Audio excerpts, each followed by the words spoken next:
నేటి మనుగడ కోటి అలలుగా పొంగు వరదల వేగాన పడిలేచు వలలకు తీపి కలలకు లేని అలసట నీకేలా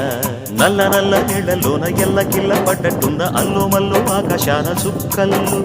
అమ్మాయంటి జావిల్లమ్మ అబ్బాయంటి సూర్యుడమ్మ ఇంటిది బలబలంట దిక్కులు ఎవరికి వారే యమునకు నీరే రేవు నీరు నావదంట నావతోడు రేవుదంట పంచుకుంటే గోరు వంక వాలగానే గోపురానికి స్వరాల గణగణ గంటలే మోగనేలా గోపబాలుడొచ్చినాక గోకులానికి పెదాల కిలకిలా పువ్వులే పుట్టలేదా